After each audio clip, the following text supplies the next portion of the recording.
Bonjour à tous et à toutes, ici Marty Tanks pour vous servir pour ce premier numéro de Game Factory. Alors Game Factory c'est une émission, alors on verra s'il y en a d'autres par la suite si ça vous intéresse. C'est une émission qui va vous donner mes impressions sur des jeux qui viennent de sortir ou d'anciens jeux. Voilà, tout simplement, sans autre but que celui-ci, de vous donner un petit peu des indications, comment le jeu est, voire même de le noter. Alors aujourd'hui, c'est mes impressions sur un nouveau jeu qui vient de sortir très récemment, c'est-à-dire Ni no Kuni 2. Alors j'avais essayé le 1, j'ai pas accroché. Il y avait un côté enfantin un peu trop prononcé qui faisait que je n'aimais pas trop. Et puis le système de combat qui était pas très... qui me plaisait pas, tout simplement. J'ai pas accroché, voilà. J'adore les jeux de style Zelda, alors Ocarina of Time bien sûr, Link to the Past, Breath of the Wild qui là est au sommet du top des jeux que je préfère. Et un de ces quatre, je ferai peut-être même un Game Factory sur ce jeu-là parce qu'il est monstrueux. Aujourd'hui donc Ni no Kuni 2. Alors c'est des impressions que j'ai au bout de 2 heures de jeu. Hein, ça fait 2 heures que je joue avec, donc j'ai pas encore le recul de 40 heures de jeu, hein. Mais mes premières impressions sont très très bonnes, hein. Très bonnes. Ah oui, ce jeu me plaît déjà énormément. Alors, pour vous dire un petit peu pourquoi ça me plaît déjà, comme ça, au bout de 2 heures, ben, le système de combat déjà. Ah, alors là, le fait de pouvoir sélectionner son épée tout simplement et de combattre, c'est une chose, mais vous avez la possibilité de choisir une magie que vous pouvez donc ajouter à vos coups d'épée et ça donne des effets assez, comment dire, spectaculaires. C'est magnifique. Après, un petit peu en avançant sur le jeu, il y a des petits bonhommes qu'on appelle des mousses, hein, et qui vous donnent en plus la possibilité d'avoir un pouvoir. Ils font un cercle bleu. Vous vous mettez sur ce cercle bleu, vous appuyez sur croix, et là, pour le premier combat que j'ai pu avoir, il y a un canon qui est apparu, et j'ai pu, grâce à ce canon, viser sur l'ennemi. Ça, c'est vraiment chouette comme tout, j'aime beaucoup. Le petit reproche que je pourrais faire, c'est qu'au niveau des combats, une fois que vous avez combattu un petit monstre, il y a un petit temps de chargement pour revenir à l'écran précédent. Bon.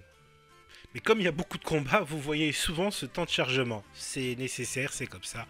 Je ne vais pas faire mon petit capricieux pour ça, quoi, hein.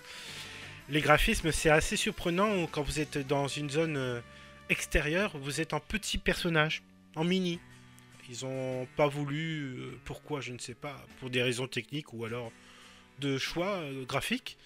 Ils n'ont pas voulu préserver la taille des personnages quand vous êtes à l'intérieur d'une pièce, dans un donjon, quoi que ce soit. Ils ont réduit les petits bonhommes, mais c'est sympa, hein.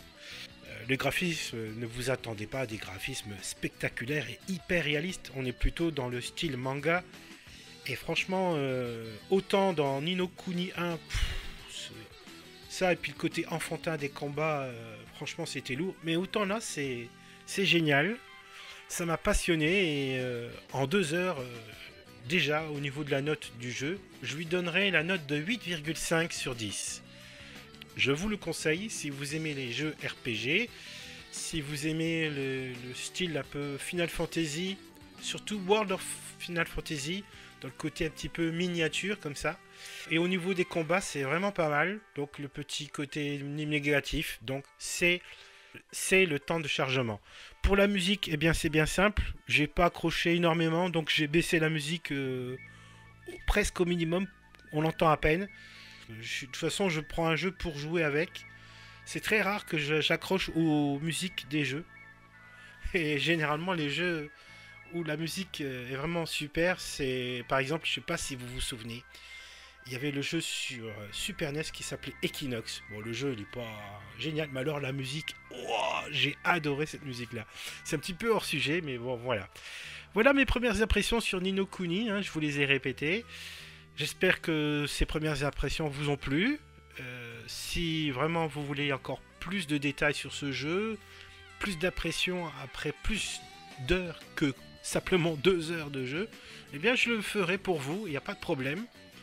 Alors sachez qu'au niveau des jeux, donc Il y a pas mal de jeux que je connais un petit peu, avec lesquels j'ai joué. Donc Secret of Mana, Illusion of Time, Terranigma, tous les Zelda bien sûr, que ce soit NES, Super NES, Game Boy, Nintendo 64, GameCube, et puis plus récemment encore la Nintendo Switch. Et puis il y a aussi les fameux Tales of. Là aussi je peux vous donner mes petites impressions si ça vous intéresse. En tout cas si ça peut vous aider, eh bien tant mieux. Voilà, c'est un premier essai, hein, donc ne m'en voulez pas trop. Je n'ai pas la prétention de concurrencer les grandes chaînes de jeux vidéo, pas du tout, c'est pas le but. Le but c'est simplement de partager avec vous, voilà, tout simplement. J'espère que cette première vidéo vous a plu. Il y en aura d'autres par la suite si vous aimez bien. Et puis, une petite chose, merci beaucoup d'avoir été si nombreux pour nos premières vidéos pour Manga Factory. Ça fait plaisir à toute l'équipe et à Spoony bien sûr qui vous présente donc Manga Factory avec notamment ses avis, ses critiques et ses analyses pour Dragon Ball et puis pour Captain Tsubasa, c'est-à-dire Olive et Tom. Merci beaucoup de nous suivre, à très bientôt et n'hésitez pas à partager, à commenter et à liker cette vidéo. À très bientôt, au revoir.